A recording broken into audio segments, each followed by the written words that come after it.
Basically छोटी छोटी organisations जो स्मॉल साइज़ के ऑर्गेनाइजेशंस हैं वो जनरली जो है अपना डेटा को एक्सेल शीट्स या फिर डेटाबेसेस के अंदर जो है लो वॉल्यूम डेटाबेसेस के अंदर उनको स्टोर करते हैं।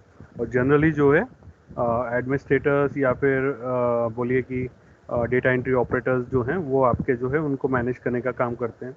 बट यहाँ पे प्रॉब्लम ये रहता है कि जितने वर्जन्स या जितने जो है उसके जो इंस्टेंसेस एग्जिस्ट करेंगे पर्टिकुलर एक सेम डेटा के, और जितने लोगों ने मॉडिफाई करते जाएंगे उतना इनकन्सिस्टेंसी की प्रॉब्लम जो है स्प्रेडशीट्स या एक्सेल शीट्स के अंदर रहेगी।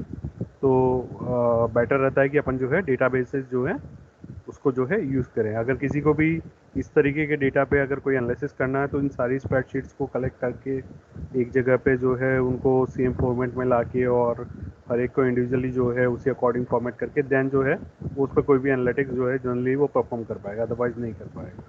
जैसे जैसे ऑर्गेनाइजेशन ग्रो होती हैं वो अपने डेटा वेयर हाउसेज या सेंट्रल डेटाबेसेस जो है वो बनाना चालू कर देती है। तो जो डेटा वेयर हाउस का कंसेप्ट है उसके अंदर मल्टीपल डेटाबेसेस जो हैं वो आपके एग्जिस्ट कर सकते हैं और उनके मल्टीपल स्टेट्स आपकी सेव हो सकती हैं। तो डेटा क्यूब्स जो है इसके कंसेप्ट के बारे में मैंने शायद आपको बता दिया होगा कि एक और इसके अंदर जैसे जनरली जो डेटाबेसेस हैं वो आपके 2 डायमेंशंस होते हैं, लेकिन जो डेटा क्यूब्स है वो आपका 3 डायमेंशन होता है। इस पर एक टाइम का भी कंस्टेंट रहता है कि पर्टिकुलर टाइम फ्रेम में जो है क्या वैल्यू थी या उस स्लॉट में क्या वैल्यू थी। इस तरीके से जो है अपन किसी भी एक वेरिएबल की जो है मल्टीपल वैल्यूज़ या मल्टीपल जो है टाइम पे जो वैल्यूज़ हैं उनको भी अपन सेव कर सकते हैं। सो तो जो है अपना जो है डेटा वेयर हाउसेज में ये सारे कंसेप्ट आपके होते हैं और ये collection of huge amount of data और जो है आपका इसके अंदर जो है मल्टीपल डेटाबेसेस का कलेक्शन जो है आपका एग्जिस्ट करता है। अगर किसी को भी जो है इस पर कोई एनालिटिक्स अगर परफॉर्म करनी है या इस डेटा पे अगर जो है एनालिटिक्स अगर परफॉर्म करना है तो आपको क्या करना होगा कि इसको कलेक्ट करना एक्सट्रैक्ट करना है डेटा वेयर हाउस से, जो है आपको यूजफुल डेटाबेसेस को कलेक्ट करना है, उनको एक्सट्रैक्ट करना है और फर्दर जो है एनालिसिस जो है आपको परफॉर्म करना है। तो आपको जो है सेपरेट एक एनवायरनमेंट में इनको पुल करके जो है आपको वर्क करना पड़ेगा। थर्ड टाइप ऑफ आर्किटेक्चर जो है या थर्ड स्टेट है कि आजकल जो है डेटाबेसेस जो है उन्हीं के साथ जो है एनालिटिकल सैंडबॉक्स प्रोवाइड कर रहे हैं डेटाबेसेस। इसके अंदर क्या होता है कि अपने को डेटाबेसेस को सेपरेटली एक्सट्रैक्ट करके जो है उनके ऊपर एनालिटिक्स उस डेटा पे एनालिटिक्स परफॉर्म करने की रिक्वायरमेंट नहीं होती। आप डायरेक्टली डेटाबेसेस के रिसोर्सेज के साथ ही वहीं पे उसको इन डेटाबेस जो है प्रोसेसिंग आप कर सकते हैं या उसी में एनालिटिक्स जो है आप परफॉर्म कर सकते हैं। बट एक प्रॉब्लम रहता है कि अगर अपन जो है डायरेक्ट डेटाबेसेस या लाइव डेटाबेस या प्रोडक्शन सर्वर्स में अगर जो है प्रोडक्शन सर्वर के डेटाबेसेस पे अगर वर्क करेंगे तो हो सकता है कि आपका जो है डेटा जो है क्या हो दिक्कत हो सकता है कि आपका कहीं कोई डिलीट क्वेरी या फिर कहीं पे जो है आपका डेटा सर्वर जो है वो करप्ट हो जाए या डेटाबेस जो है वो आपका उड़ जाए, तो इससे भी प्रॉब्लम्स हो सकती हैं। तो जनरली जो है उसको अवॉइड किया जाता है। बट जो आपके इन database processing in DB processing जो प्रोवाइड कर रहे हैं डेटाबेसेस उसके अंदर ऐसा नहीं है, वहाँ पे शेडो फाइल्स क्रिएट हो जाती हैं और उन्हीं पे जो है आपका जो ओरिजिनल डेटाबेस है वो अनटच रहता है। तो ये एडवांस मतलब जो है इसके अंदर बोल सकते हैं कि आपका जो है बेटर फीचर जो है अब न्यू डेटाबेसेस में आपके अवेलेबल हैं। अच्छा, मैं एक टर्म यहाँ पे आप लोगों से पूछना चाहूँगा, what is sandbox? What is sandbox? आप लोगों में से कोई भी किसी ने कभी कोई सैंडबॉक्स नाम की टर्म अगर सुनी हो या यूज़ करी हो? Anyone out of you?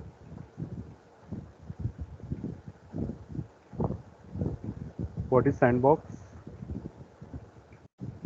बहुत ज़्यादा कॉमन टर्म है ये।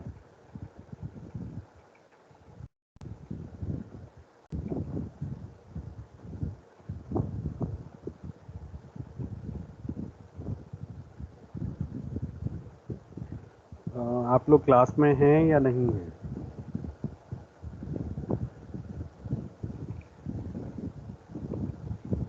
Yes, sir. यस नीति? बाकी लोग कोई रेस्पॉन्ड नहीं कर रहे हैं। अगर किसी को कुछ अगर नहीं पता है या गलत पता है तो वो भी बता सकते हैं, अगर किसी ने कहीं सुना है या इस टर्म को कहीं आपने यूज़ किया है कुछ।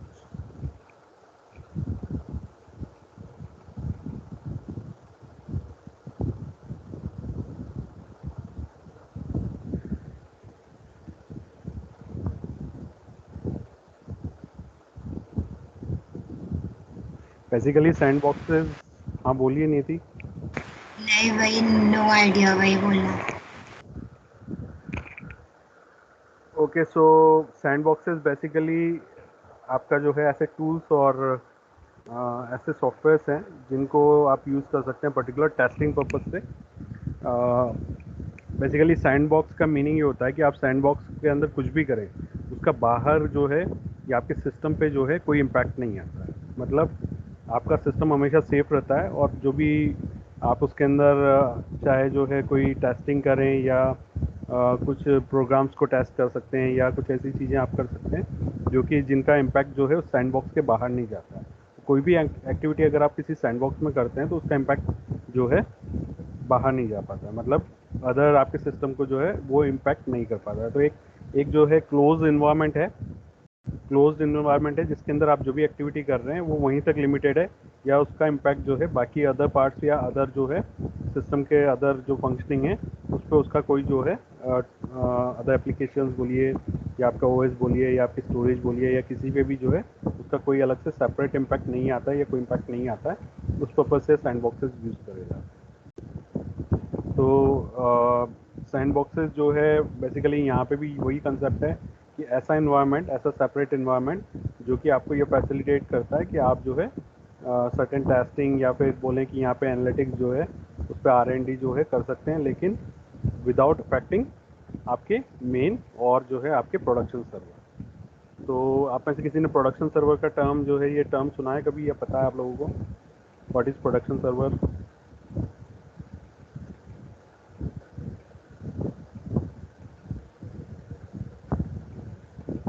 प्रोडक्शन सर्वर का मीनिंग है जो आपका जहाँ पे भी आपकी एप्लीकेशन रन हो रही हैं या जहाँ पे भी आपके डेटाबेसेस जो है आपने इंस्टॉल कर रखे हैं, बिकॉज ज़्यादातर ऑर्गेनाइजेशंस में जनरली जो है 3 टायर आर्किटेक्चर इम्प्लीमेंटेड रहता है। मतलब डेटाबेसेस सिंगल एक अलग जो है सिस्टम या फिर अलग जो है आपके सर्वर पे मेंटेन रहता है, और बाकी जो एप्लीकेशन पार्ट है वो जनरली जो है अलग जो है पार्ट या फिर डिफरेंट जो है सिस्टम्स में इम्प्लीमेंटेड रहता है। तो उसके अंदर क्या होता है कि अपना एप्लीकेशन एंड डेटाबेस को अपन सेपरेट कर पाते हैं और हो सकता है कि वो मल्टीपल एप्लीकेशन में शेयर भी हो सकता है। तो इस तरह के कंसेप्ट में जो आपका जहाँ पे भी जो भी इंस्टॉलेशन है उनको प्रोडक्शन सर्वर्स कहा जाता है।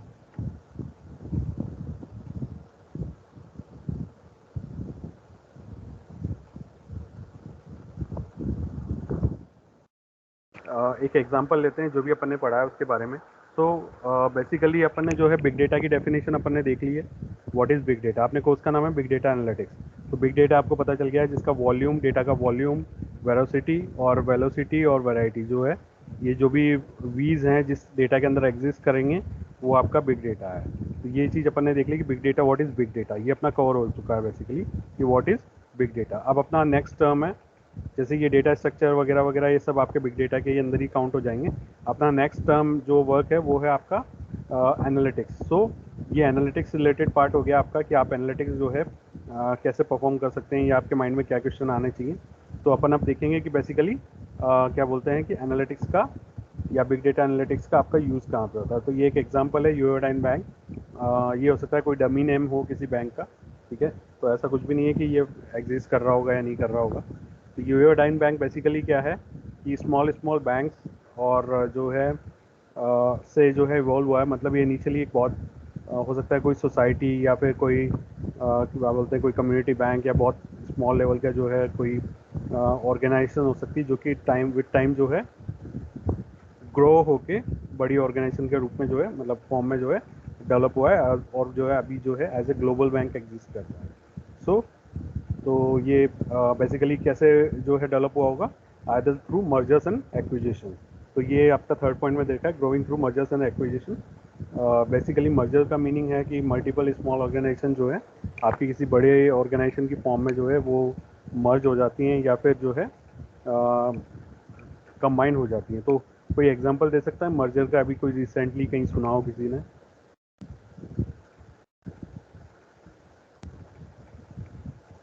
जैसे वोडाफोन और आइडिया, तो ये एक मर्जर है, ठीक है। तो इसमें दोनों ऑर्गेनाइजेशन जो है मर्ज होकर वर्क कर रही हैं या फिर एक सिंगल ऑर्गेनाइजेशन जो है उन्होंने फॉर्म किया है। एक एक्विजिशन होता है, बेसिकली एक ऑर्गेनाइजेशन दूसरे ऑर्गेनाइजेशन को परचेज कर लेता है। तो ये जो बैंक है ये मर्जर और एक्विजिशन से जो है आपका डेवलप हुआ है। एंड जो है बैंक को जो है अपना, हो सकता है जब वो स्मॉल साइज़ का हो तो वो अपना डेटाबेसेस या उसका जो सिस्टम है वो लिगेसी मेनफ्रेम सिस्टम हो या एनवायरनमेंट हो, और उसको जो है फर्दर वो जैसे जैसे ग्रो कर रहा है उसको जो है बहुत बहुत ज़्यादा जो है रोबस्ट या फिर डायनेमिक जो है सिस्टम की तरफ जाना पड़ेगा, जो कि ग्लोबली एक्सेसिबल हो और फर्दर जो है इजी टू वर्क हो। ठीक है, आइदर हो सकता है वो क्लाउड पे अपना डेटा रखे या डेटाबेसेस को रखे, या मतलब जो है अपने जो है अच्छे खासे सिस्टम्स जो है डेवलप करे, तो वो एक उसको जो है अपना आपको ग्रो करना है पर्टिकुलर जो है एनालिटिक्स और इन पर्पज़ में भी वो यूज़ आ पाए।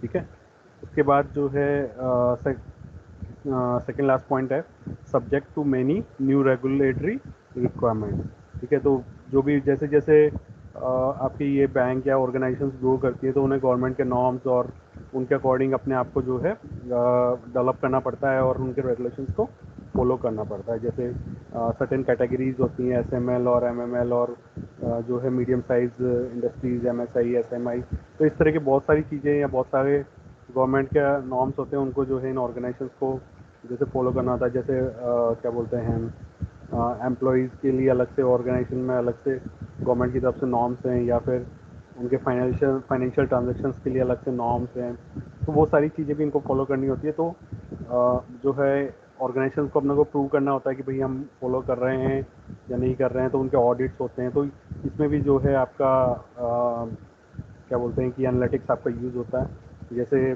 पर्टिकुलर बैंकिंग में आपके बेसल के नेम से आता है, बेसल 2, बेसल 3, तो ये सर्टेन स्टैंडर्ड्स हैं जो कि आपके और बैंकिंग ऑर्गेनाइजेशंस को जो है अपने फॉलो करने होते हैं। तो सेम वे में जो है उनको रेगुलेटरी बॉडीज़ की जो भी रेगुलेशंस है उनको फॉलो करना होता है, और उनको टाइम टू टाइम प्रूव करना होता है कि भाई हम जो है इनको फॉलो कर रहे हैं या नहीं कर रहे हैं, या उनके भी जो है एनालिटिक्स या फिर उनके भी ऑडिट जो है परफॉर्म होते हैं।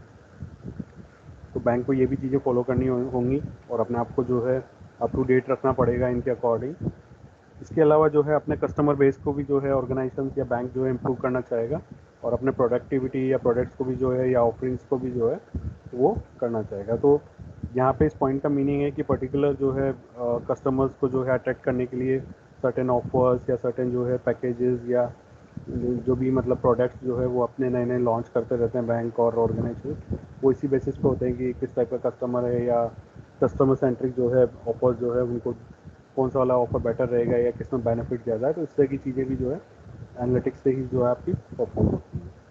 यहाँ पे कुछ क्वेश्चंस दे रखे हैं, ये बैंकिंग रिलेटेड है, आप एक बार पढ़ के देख लीजिए इनको, अगर कोई डाउट है तो आप पूछ सकते हैं।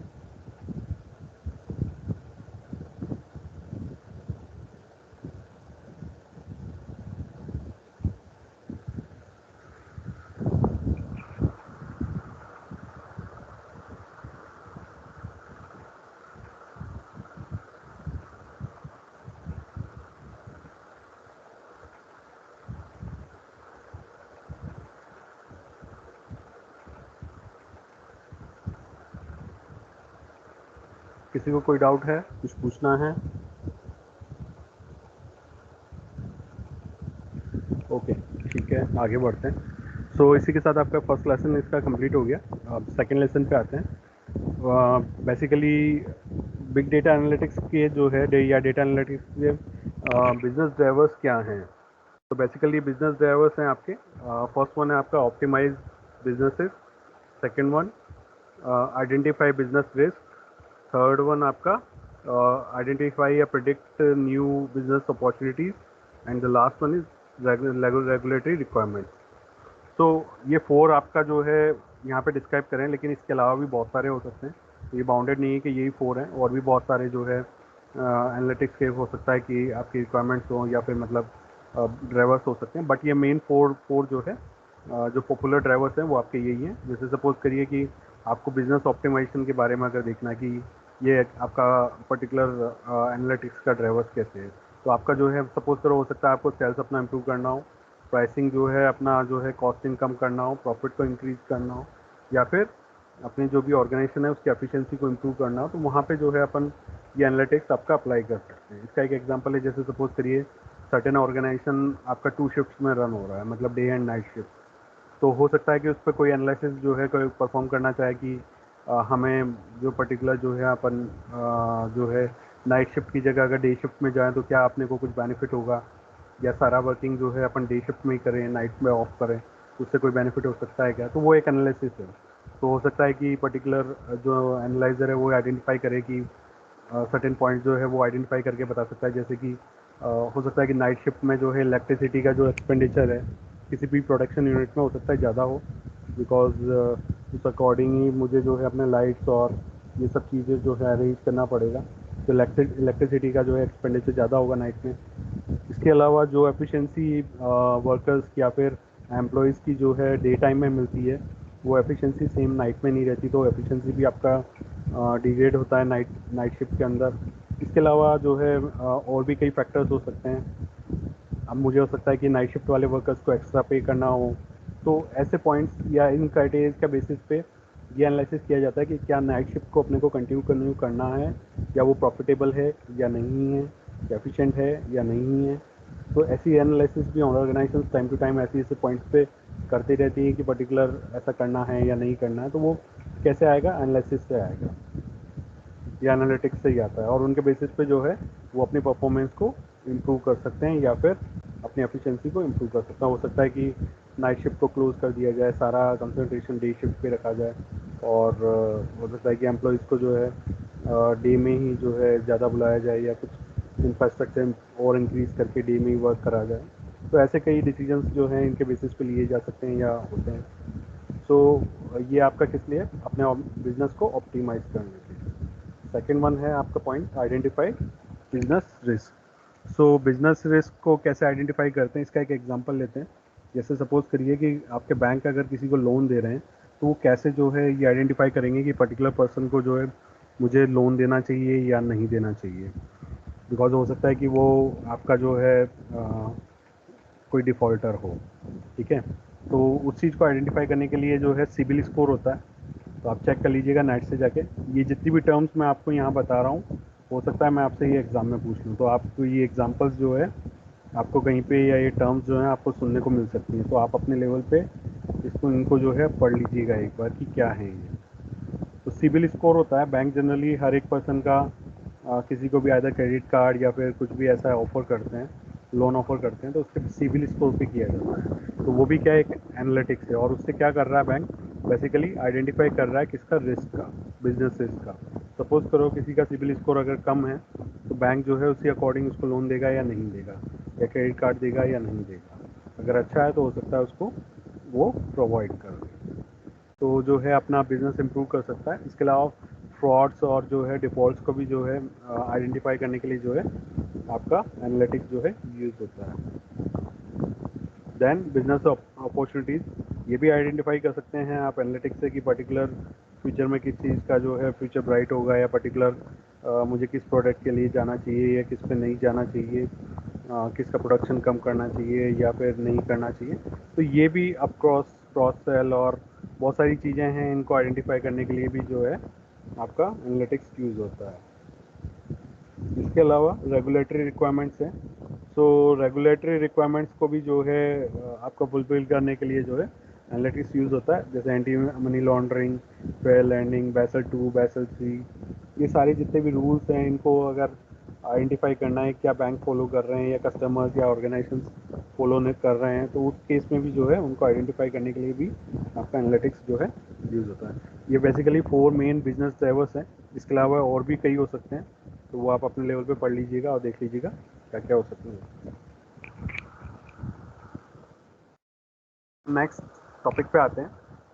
अभी तक अपन ने जो डेटाबेस जो है, या फिर बोलना चाहिए कि जो भी अपन ने अब तक जो ईआरपी सिस्टम्स और इस तरह की जो चीज़ें देखी हैं,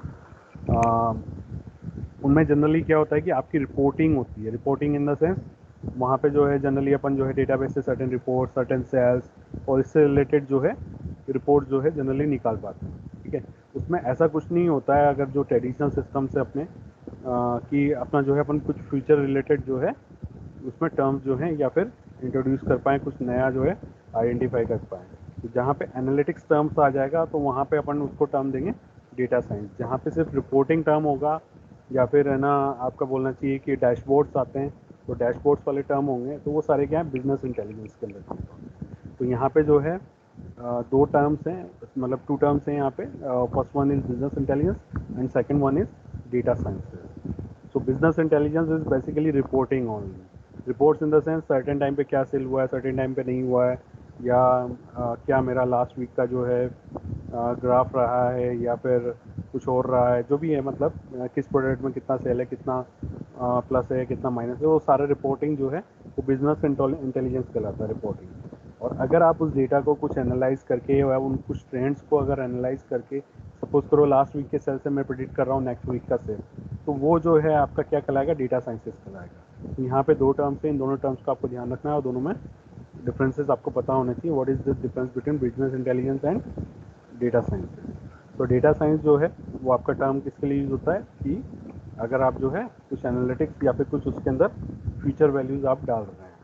और जो आपका बिजनेस इंटेलिजेंस है वो टर्म सिंपल रिपोर्टिंग पर्पज से जो है आपका यूज होता है. किसी को कुछ डाउट है इस पे?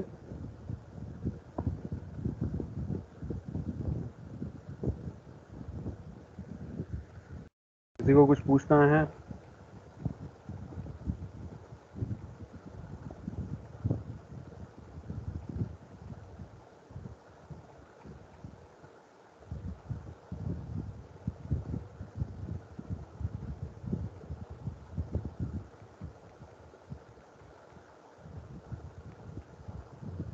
ओके, सो जो बिजनेस इंटेलिजेंस है वो जनरली जो है आपका पास्ट रिकॉर्ड बेस्ड होता है, या पास्ट रिकॉर्ड्स पे जो रिपोर्ट्स हैं वो होती हैं. और जनरली जो बिजनेस डेटा साइंसेज है वो आपका फ्यूचर ओरिएंटेड होता है कि आपको जो है फ्यूचर के अंदर क्या हो सकता है या क्या नहीं हो सकता, उसका प्रेडिक्शन जो है वो आपका डेटा साइंसेज के थ्रू होता है.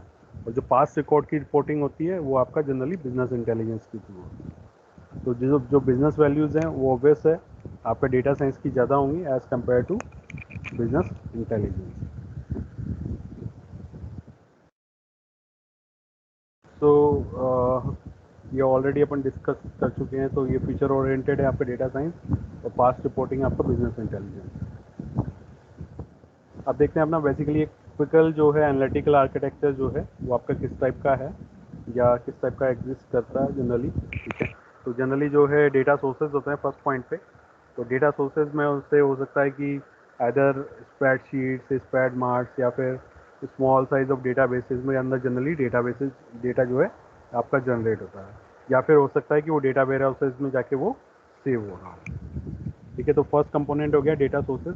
सेकंड वन हो गया आपका क्या बोलते हैं स्प्रेड मार्ट्स, और जो डेटा वेयर हाउसेज हैं वो हो गया ये पार्ट जिनके अंदर जो भी आपका डेटा जो जनरेट हो रहा है वो जाके सेव हो रहा है, अगर वो एक्सेल की फॉर्म में हो, चाहे वो आपके डेटा बेसिस की फॉर्म में हो, चाहे वो डेटा वेयर हाउसेज के फॉर्म में हो. और जनरली ऑर्गेनाइजेशन या एंटरप्राइज एप्लीकेशन या रिपोर्टिंग जो है, जो आपका बिजनेस इंटेलिजेंस वाला पार्ट जो अपन ने अभी डिस्कस किया था, वहाँ पे इनकी जो है इन वेयर हाउसेज या इन डेटा बेसिस से जो है जो आपके डैशबोर्ड्स और जो रिपोर्टिंग फॉर्म्स जो हैं वो आपके जो भी रिपोर्ट्स हैं वो आपकी डिज़ाइन होती हैं, जो भी होती हैं, मतलब एप्लीकेशन जो भी रन हो रही हैं उन पे, उनके अंदर जनरली अपने को रिपोर्ट्स वगैरह मिल जाती है बिजनेस इंटेलिजेंस वाला पार्ट में. लेकिन अगर किसी को एनालिटिक्स अगर परफॉर्म करना है तो उसको क्या करना पड़ेगा, इन सभी से जो है डेटा को कलेक्ट करना पड़ेगा. हो सकता है कि डेटा मार्ट से स्मॉल लेवल डेटा बेस से आपको डेटा लेना हो, या फिर आपको इन डेटा वेयर हाउस से जो है आपको जो है डेटा को पुल करना है. और आप क्या करेंगे, अपना खुद का एक सैंड बॉक्सेस जो है वो क्रिएट करके जो है उसके अंदर जो भी आर या फिर कुछ पाइथन या फिर कुछ इस तरह की प्रोग्रामिंग लैंग्वेज यूज़ करके आप जो है अपना सैंडबॉक्स क्रिएट कर सकते हैं, और खुद का पर्सनल सैंडबॉक्स क्रिएट कर सकते हैं, और उसके अंदर जो है एनालिटिक्स को परफॉर्म कर सकते हैं. ये आपका ट्रेडिशनल एनालिटिकल आर्किटेक्चर है जो कि जनरली मतलब जो है ट्रेडिशनली फॉलो होता है. लेकिन इसके अंदर प्रॉब्लम क्या है कि जो एनालिटिक्स है वो आपके सबसे लास्ट फेज के अंदर जो है काउंट होता है, मतलब फोर्थ वन फेज सबसे लास्ट में जो है एनालिटिक्स पार्ट जो है आपका परफॉर्म होता है. जो मैंने आपको जैसे बताया था कि जो एंटरप्राइज जो डेटा वेयर हाउसेज वाला कंसेप्ट अपन ने बताया था कि वहाँ पे जो है अपने को डेटा को पुल करके और फिर जो है एक्सट्रैक्ट करके और फिर एनालिटिक्स जो है वो आपको करना है. तो इसमें क्या है कि अपना जो हाई वैल्यू डेटा है वो सबसे लास्ट में जो है अपने को मिलता है, और रिजल्ट जो है वो सबसे प्रोसेसिंग के बिल्कुल लास्ट के अंदर जो है आपके जो है जनरली जनरेट होते हैं. और जनरली जो है ट्रेडिशनल आर्किटेक्चर के अंदर आपका वो आपका आइसोलेटेड रहता है एज कम कहाँ से, आपके जितने भी डेटा वेयर हाउस या डेटा बेसेस हैं उनसे. सो ये आपका थोड़ा सा क्या है, स्लो होता है और टाइम जो है इसके अंदर ज़्यादा लगता है, और इसका हो सकता है कि बिजनेस इम्पैक्ट भी जो है थोड़ा उतना वैसा ना रहे, बिकॉज रिजल्ट्स जो हैं हो सकता है कि लेट आएँ। तो इस तरह की कुछ जो है प्रॉब्लम्स रहती हैं जनरली अपने ट्रेडिशनल आर्किटेक्चर में। तो अब जो नए आर्किटेक्चर हैं उसके अंदर थोड़ा सा डिफरेंट है, बिकॉज अभी जो है डेटा काफ़ी हाई स्पीड रेट से जो है जनरेट हो रहा है। इनिशियली अगर 90s में बात करें तो वो आपका टेराबाइट्स की स्पीड पे था। अब जो है पेटाबाइट्स में है डेटा, अब जो है आपका एक्साबाइट्स के अंदर जो है डेटा आपका जो है जनरेट हो रहा है। तो अपना जो है डेटा जनरेशन रेट जो है बहुत ज़्यादा है, एप्लीकेशंस बहुत ज़्यादा हैं। अब डिवाइसेस भी जो है जब से मोबाइल एक्सप्लोजन हुआ है एक तरीके से बोलना चाहिए, मोबाइल यूज़र्स जो है बहुत ज़्यादा बढ़ गए हैं, तो डेटा का जनरेशन रेट भी बहुत ज़्यादा बढ़ गया है। और जो है काफ़ी जो है इस वजह से क्या है कि डेटा जो है काफ़ी ज़्यादा मतलब जनरेट हो रहा है, तो वॉल्यूम बहुत ज़्यादा है। तो अपने को जो है नए आर्किटेक्चर्स या फिर जो बोलना चाहिए जो नई अप्रोच है वो कुछ थोड़ा सा डिफरेंट है। इसके अंदर अपन जो है कैटेगरी बना सकते हैं कि भाई फर्स्ट वन क्या है, डेटा डिवाइसेस हैं। जो डिवाइसेस आपकी जो है डेटा को जनरेट कर रही हैं, as a cell phone, GPS वगैरह वगैरह जो भी हैं, एटीएम मशीन्स वगैरह, आरएफआईडीज, वीडियो सर्विलेंस कैमराज, या उनके जो भी स्टोरेजेस हैं वो आपके बेसिकली क्या है, डेटा डिवाइसेस हैं जो कि डेटा को जनरेट कर रही हैं। देन इन सब से जो डेटा जनरेट हो रहा है वो कहीं ना कहीं किसी ऑर्गेनाइजेशन के अंदर जाके सेव हो रहा है, या फिर वो उसको कलेक्ट कर रही है इन सारे डेटा को। जैसे हो सकता है कि गवर्नमेंट आपके कुछ मेडिकल या फिर कुछ इस तरीके के रिकॉर्ड्स को कलेक्ट कर रहे हैं जो कि गवर्नमेंट से रिलेटेड है। देन जो है मेडिकल या फिर बोलना चाहिए कि हॉस्पिटल्स जो हैं वो आपके कुछ ऑर्गेनाइजेशन, कुछ आपके इनसे रिलेटेड जो भी डेटा है उनको कुछ कलेक्ट कर रहे हो, या फिर इंटरनेट सर्विस प्रोवाइडर्स जो हैं वो आपके डेटा को कलेक्ट कर रहे हो, या फिर रिटेल मार्केट्स हैं, ठीक है। तो ऐसे बहुत सारे जो है ऑर्गेनाइजेशंस जो हैं वो आपके जो सर्विस प्रोवाइडर्स हैं वो आपके डेटा को जो है कलेक्ट कर रहे होंगे। देन जो भी डेटा आपका कलेक्ट हो रहा है वो सर्टेन ऑर्गेनाइजेशन को जाके जो है आपका सॉरी सर्टेन ऑर्गेनाइजेशंस में जाके जो है आपका सेव हो रहा है। और आप क्या कर रहे हैं, वो जो और डेटा आपका जो सेव हो रहा है उसको जो है डेटा एग्रीगेटर्स जो है उन ऑर्गेनाइजेशन से कलेक्ट कर रहे हैं। तो डेटा एग्रीगेटर कौन है, जैसे सिबिल है, तो सिबिल कहाँ से जनरेट होती है, आपके बैंक वगैरह से जो भी आपका रिकॉर्ड जनरेट हुआ है उसको जो उसने कलेक्ट किया, आपके ट्रांजेक्शन हिस्ट्री वगैरह वगैरह। तो ये जो है ना डेटा एग्रीगेटर्स हैं, ये उन सारे इन्फॉर्मेशन को कलेक्ट करके जो है फर्दर जो है प्रोसेस करके किसको देते हैं, at the end data users को या फिर बायर्स को। जैसे कोई भी शेयर मार्केट्स के ट्रेंड्स प्रेडिक्ट करने वाले हैं या इस तरह की कोई एप्लीकेशंस हैं, तो वो क्या है, डेटा एग्रीगेटर्स हैं। मतलब उस डेटा से जो भी यूज़फुल इंफॉर्मेशन है उसको जो है कलेक्ट करने वाले हैं और फर्दर किसको सेल कर रहे हैं, आइदर बैंक्स को कर रहे हैं या फिर यूज़र्स को कर रहे हैं या उनके बायर्स को कर रहे हैं। तो यहाँ पे जो है टोटल 4 जो है आपके ऑर्गेनाइजेशंस या फिर चीज़ें वर्क कर रही हैं, कंपोनेंट्स आपके एग्जिस्ट कर रहे हैं। फर्स्ट वन है आपका डेटा जनरेटर्स, मतलब जो आपकी डेटा डिवाइसेस हैं वहाँ वो हैं आपकी जो करंट आर्किटेक्चर जो अब फॉलो हो रहा है उसके अंदर या बिग डेटा इकोसिस्टम में। तो उसके अंदर जो ये डिवाइसेस हैं यहाँ से डेटा जनरेट हो रहा है। देन डेटा कलेक्टर्स हैं, डिफरेंट डिफरेंट कलेक्टर्स हो सकते हैं आपके, डिफरेंट डिफरेंट जहाँ पे भी जो भी सर्विस प्रोवाइडर हो सकते हैं या गवर्नमेंट ऑर्गेनाइजेशन हो सकती हैं वो आपके इसके कलेक्टर्स हैं। देन डेटा एग्रीगेटर्स हैं, जो डेटा एग्रीगेटर्स जो हैं इन ऑर्गेनाइजेशन ने जो भी डेटा कलेक्ट किया है, डेटा कलेक्टर्स ने उनको फर्दर प्रोसेस करके वो जो है कुछ यूजफुल ये नॉलेज या फिर इंफॉर्मेशन जो है अपने रिजल्ट जो है वो जनरेट करते हैं। और ये रिजल्ट्स कौन यूज़ करता है फाइनली, आपके बायर्स या फिर यूज़र्स। जो फोर्थ कंपोनेंट है वो आपके डेटा यूज़र्स और बायर्स हैं। तो किसी को कुछ पूछना है इस पे?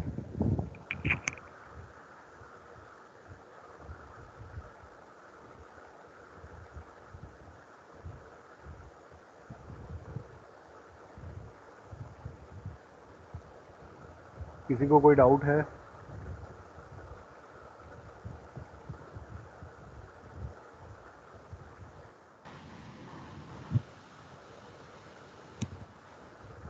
यस बोलिए, किसी का माइक ऑन हुआ है, बताइए, कुछ डाउट है तो पूछ सकते हैं।